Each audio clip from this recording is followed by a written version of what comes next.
and still does a Well, great job. speaking of collaboration, one of the best things about collaborating and being a part of a photo community, being a part of a photo club, going on photo walks, that kind of stuff, is that you get the benefit of other people's experience. Yes. So one of the things I love going to New York and hanging out with Ab Cisse in his studio because not only is he a fantastic photographer with 30 plus years of experience, he also works for the Mac Group, and so he has access to toys that sometimes aren't even on the market yet.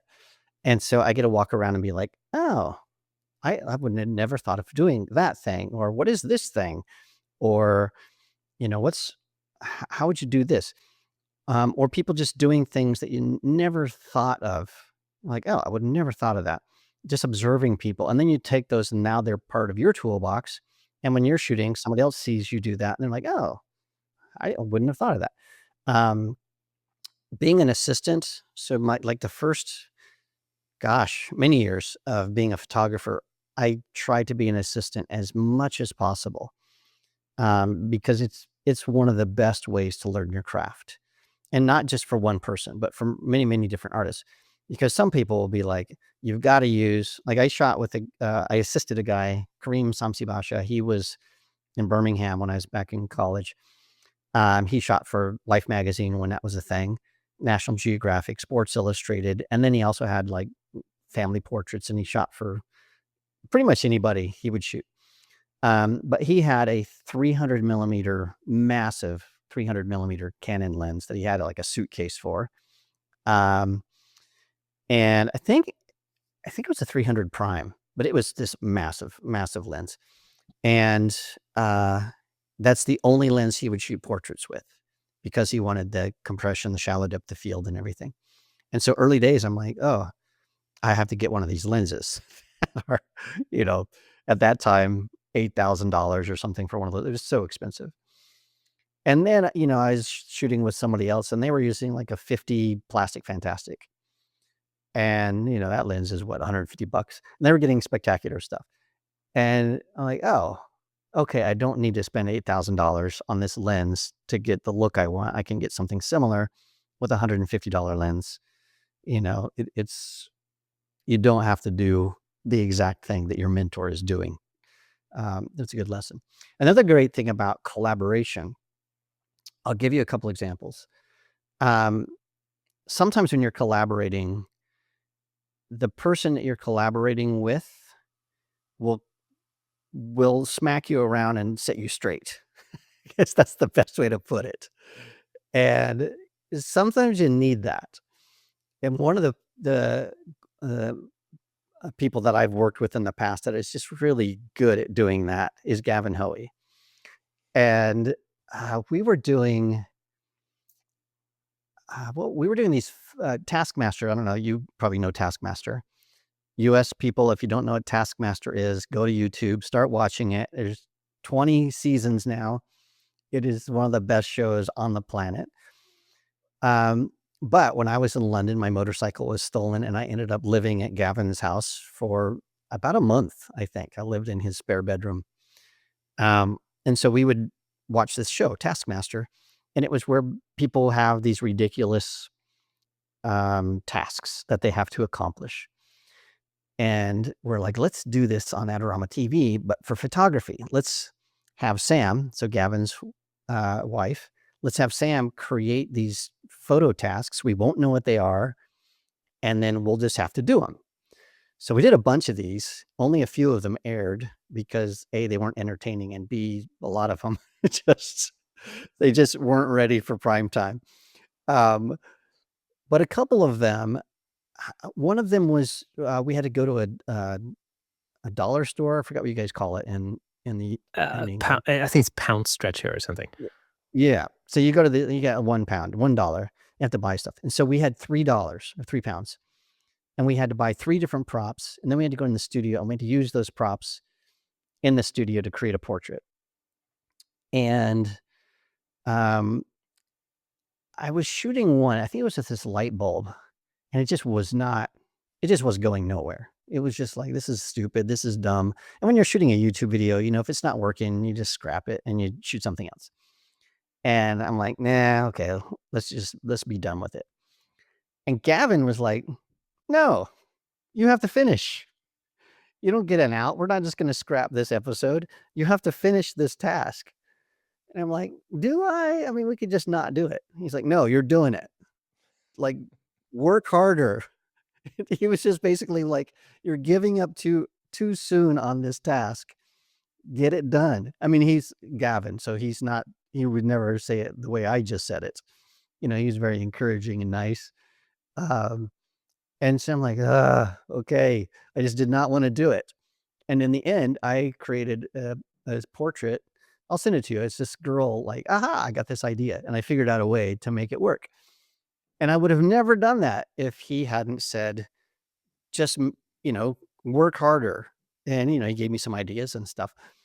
Um, that's the kind of thing that you need sometimes when you're just like, oh, okay, I'm done with this. I'm just like, bleh, I'm done. You need somebody to be like, come on, you're not done. Get some coffee, run around the building, do whatever you need to do. Don't stop. Keep going. And sometimes you'll be the person giving that feedback to somebody because you might see like, okay, I can see that Kirsten is on the edge of something that's going to be great. I don't know what it is because I'm not you, but I know you can get there, but you're giving up. I need to make sure you don't give up on this thing. You just need a little push because your energy is low or you're just discouraged or whatever it is. And that is a fantastic thing that happens when you work in a team. A lot of times when you're just solo and nobody's going to see me give up, you just give up. But when you're working in a team and you're like, well, everybody's going to see me give up, I can't give up. It's like jogging alone is totally different than jogging in a group.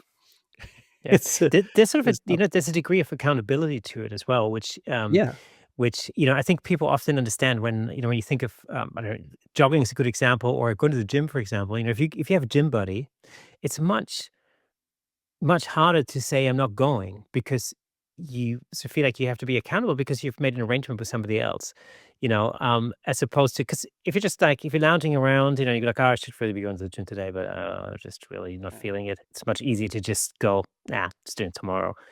You know, when Nick and I first started the podcast during the pandemic at the very beginning, we um we set ourselves photo challenges and the occasional video challenge as well. And really, what that was is, we thought it would make fun content, but there was also a different side to it. One, it was challenging because we would come up with something, some topic, um, and because then and we would say like, okay, well, next week that's what the show is going to be about, right? So it would give us a deadline and accountability because we would have to have this thing done. And it became particularly fun when we involved, guests in it as well. I remember we did a selfie challenge with Ivan Weiss. And for those of you who don't know who Ivan is, go check out those episodes. They're incredible. Ivan is one of the leading portrait and headshot photographers over here in London. His work is absolutely stellar, incredible artistry.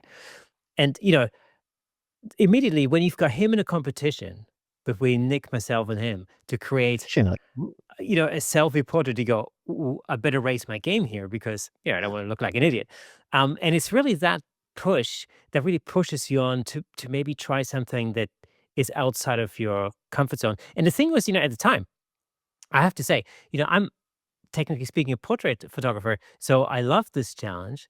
Obviously, it was, I'd say, relatively easy for Ivan, but at the time, Nick hadn't really done a lot of portrait work, and so it was a real challenge for him, I think.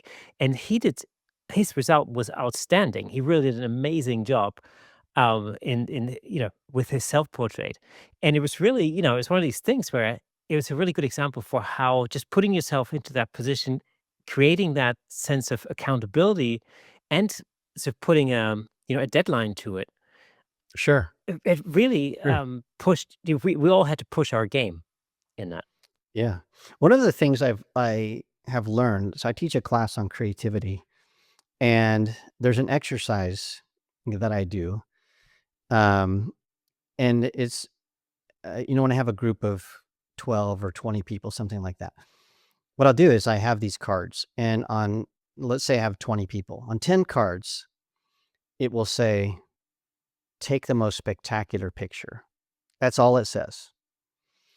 And On the other 10 cards, it says, take a photo that you're proud of that includes high contrast image. Make sure that you use side light. And it'd be very, very specific, whatever. And then I'll hand these cards out. And I'm like, okay, everybody has a secret task. Nobody say what their task is. We're going to give you 10 minutes, go into the studio. And then at the end of the 10 minutes, we're going to come back to the classroom. And so we do that. We come back and I'm like, okay, raise your hand if you know that you killed this. You know you've smashed it and you've accomplished the goal. And about 10 people will be like, yeah, got it. And I'm like, okay, what does your task say? And it's all the people that have the specific task. Create this kind of portrait doing this and this and this with constraints. And the people that are like, I failed miserably, it's the people that had total freedom. But the only direction is create something spectacular. And creativity works that way. If you have a task that you're doing by yourself or in a group, and you're having difficulty figuring out how to accomplish that, give yourself some constraints and you'll be more creative, which seems counterintuitive. It seems like if you have no rules, you can do anything you want, you're going to just create amazing things. That's not the case. It's almost always true that if you have constraints, you have to use these colors and this format and do it in this amount of time on this budget. That's when it basically eliminates a lot of the spaghetti sauces. And so you can focus on fewer things and be more creative in that process. I'll tell you another example of Gavin giving me some help and why collaboration is so good. It was at the same time I was at his house, in his guest house. And at that time, I think I had to do a video every single week for Adorama TV. And sometimes you're like, I don't know what I'm going to do. And like, I think we'd done what we could do in Gavin's tiny studio. And about 2 weeks before I was in Paris and I had shot a video about working in tiny spaces. And the video was okay, but the portraits that I created just like I can't show these on Adorama TV because the model had some complexion issues and it just wasn't at the standard of what I wanted to use. And Gavin's like, show me these, show them to me. So I showed them to him and he goes, oh, have you ever heard of the Nick collection? I'm like, no, I don't know what that is. And so he showed me the DxO Nick collection. At that time, it was Google's Nick collection. He's like, oh, you could do this. You could add these effects and frames and, do this stuff. And so he's like, throw me one of those images. And I threw it in. He's like, yeah. And we did some stuff in analog effects and it looked really cool. Like, that is so cool. And so the video became a 2-part video. And it was, here's how you shoot in tiny spaces. And now here's how I edited these in the Nick collection to create these effects. And that's when I fell in love with the Nick collection. And I have used it. That was 2017, I think. So yeah, I've used it for almost a decade now, based on that one interaction of, I don't know what to do with these images.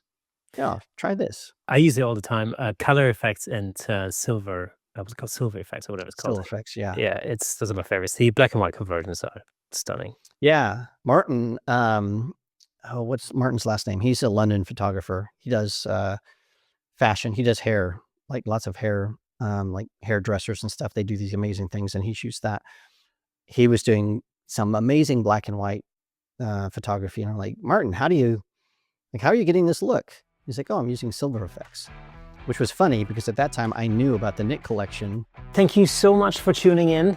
If you enjoyed that clip, then press here for the full episode in glorious Technicolor. Hey, and don't forget to subscribe.